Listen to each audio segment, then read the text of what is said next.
لا معلش لحد هنا بقى كده واستنى شويه. بابجي ايام زمان ايه بقى اللي انتوا عايزينها ترجع دي؟ انا صاحبي او اللي كنت مفكره صاحبي اللي علمني اللعبه كان بياخد مني الانفور ويديني مكانه الشوت ابو روحين على اساس ان ده اقوى سلاح في اللعبه. ده لو الزون قفلت مطار واحنا في روز هوك كان بيخلينا ناخد المسافه دي كلها مشي واحنا حافيين عشان العدو ما يسمعش خطواتنا، وكان بيخليني العب بفيكتور واعمل شعري قرع عشان الطلق ما يجيش في شعري عشان يعني ما اموتش بسرعه وكده. طب في ايه اكتر من ان انا لو كنت لقيت فيست 3 كان ياخده مني ويديني مكانه الجاكيت الاصفر بتاع الزرازير؟ لا بيقنعني ان الجاكيت ده ضد الرصاص. انا ما كانش عندي مشكله خالص ان هو يعلمني غلط، صدقوني مشكلتي اكبر من كده. المشكله ان هو اول ما الحمد لله اعتزل اللعبه واما ابتديت اتعرف والعب مع ناس غيره ونشرت الثقافه اللي هو معلمهاني، كميه سف عليا مش طبيعيه، مع ان انا كان نيتي اعلمهم زي ما انا ما اتعلمت، والله ما كانت نيتي خير يعني. ومن ساعتها بقيت اخش العب الساعتين وانا قافل مايك ولا حد يسف عليا ولا حد يطلع، لحد ما في يوم دخلت مع تيم رايق كده فلقيت واحد فيهم بيكلمني بيقول لي يا رقم 4 هو انت ليه شايل اوزي وفيكتور؟ قمت بكل ثقه فاتح مايك وبقول له عشان الاوزي والفيكتور بياخدوا طلق 9 و9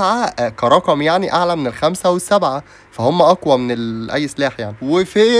وفين لحد بقى ما اتخطيت المواقف اللي قابلتني في بدايه اللعبه اللي هو زمان اللي انتوا عايزينه يرجع. يا ترى انت بقى مين اللي علمك بابجي؟ ولو انت لسه ما قطعتش علاقتك بيه اعمل له منشن في التعليقات.